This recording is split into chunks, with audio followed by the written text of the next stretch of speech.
What's up, Taiwan? Good evening. I'm Ethan Liu with 10 minutes of news from here in Taiwan and around the world.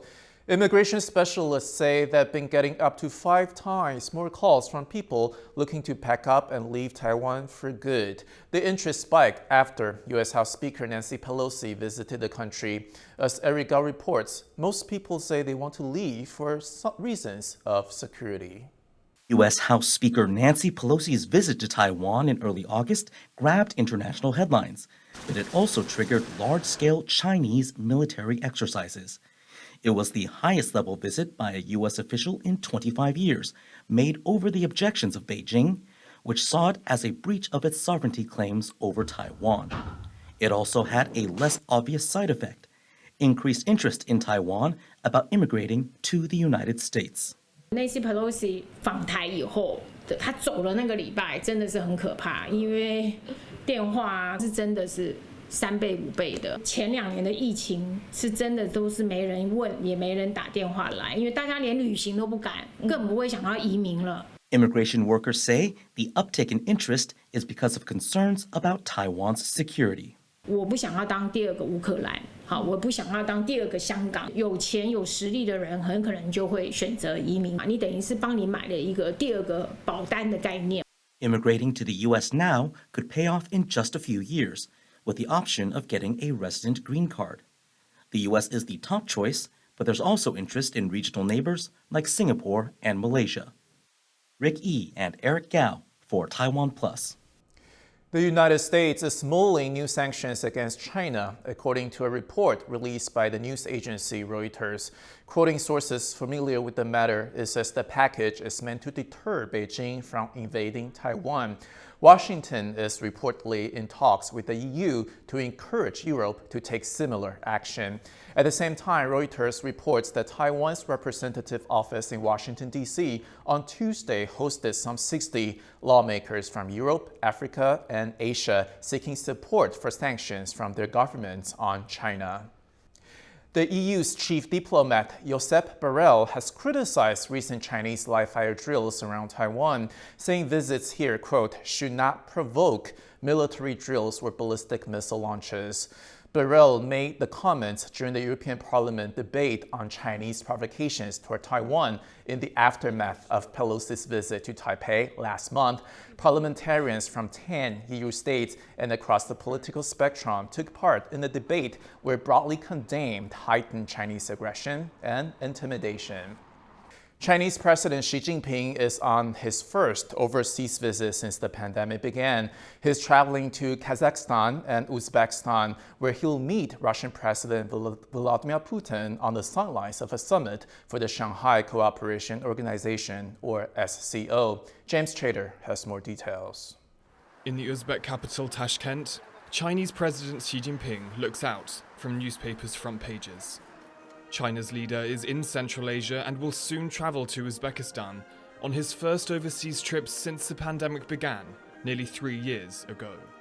Xi arrives at a time when geopolitical lines have shifted in a world more polarized by the pandemic, tensions over Taiwan, and Russia's war in Ukraine.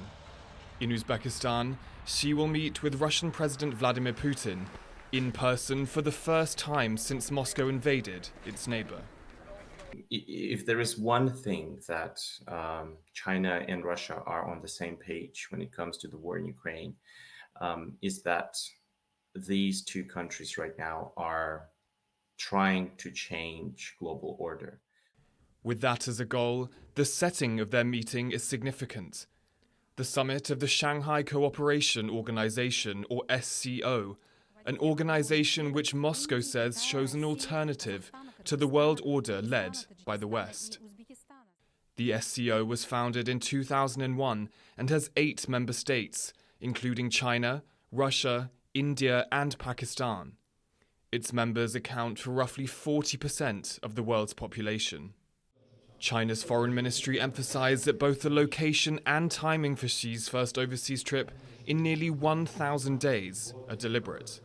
这次访问是中方在中国共产党20大前夕开展的一次最重要的元首外交活动，充分体现了中方对上海合作组织和中哈中乌关系的高度重视。Through organizations like the SCO, Moscow and Beijing have sought to advance a non-Western world order, spearheaded by the two powers. But analysts say despite the two countries declaring a no-limits partnership earlier this year, imbalances remain. China's been getting much stronger militarily, but certainly economically. I mean, it's many times more economically powerful than Russia. Coming out of the Ukraine war, I think we're going to see that Russia is much more a junior partner to China. And that, analysts say, means when it comes to flashpoints like Taiwan, which China has threatened to take by force, the stated no-limits Sino-Russian relationship may have limits after all. I don't think that Russia would be ready to go beyond its neutrality in those questions that are important only for China. In the Uzbek press, Xi is quoted as saying that the SCO is designed to advance a more just world order. But the bloc's two most powerful leaders still seem to have different views on how to get there. Damon Lin and James Chater for TaiwanPlus.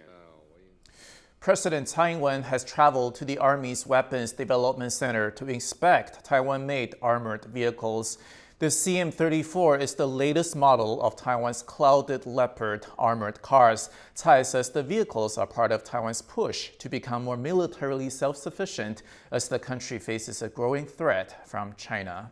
云豹甲车从规划设计到量产，由军备局整合了生产制造中心各厂、中科院以及民间产学各界的合力完成。这就是我们台湾国防自主能力的最佳的展现。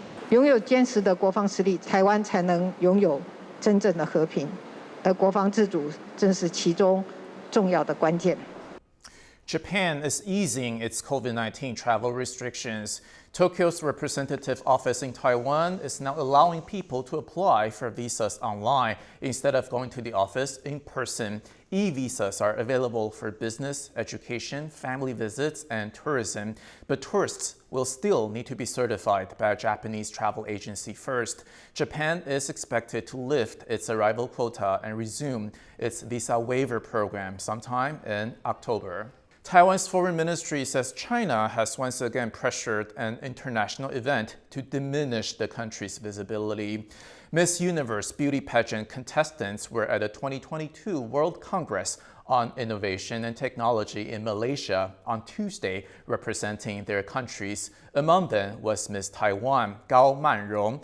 During the opening ceremony, these representatives were invited on stage to wave their country's flags. But at the last minute, organizers blocked Gao from taking the stage. She was singing tears following the surprise snub. Beijing frequently puts pressure on international events to prevent Taiwanese participants from appearing under the name Taiwan and from showing the national flag. Taiwan's most prestigious film award ceremony, the Golden Horse Awards, has rejected accusations of politicization. The criticism came from the Hong Kong Motion Picture Industry Association on Tuesday. The association sent a letter to its members urging them to think hard before taking part in the event. It said tensions between China and Taiwan have made the awards increasingly politicized in recent years.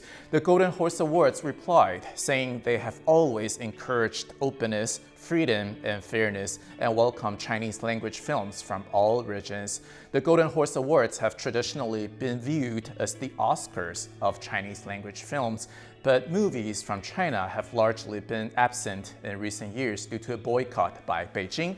A boycott by filmmakers in Hong Kong, a powerhouse of Chinese language cinema, would deal a further blow to the ceremony's integrity. Thank you for watching What's Up Taiwan. Remember to download the TaiwanPlus app for more stories from Taiwan and around the world. Finally, today we leave you with images of a bar in Tokyo offering mocktails and low-alcohol cocktails. The venue wants to provide an environment where both drinkers and teetotalers can enjoy a drink together. I'm Ethan Liu. Take care, and I'll see you next time.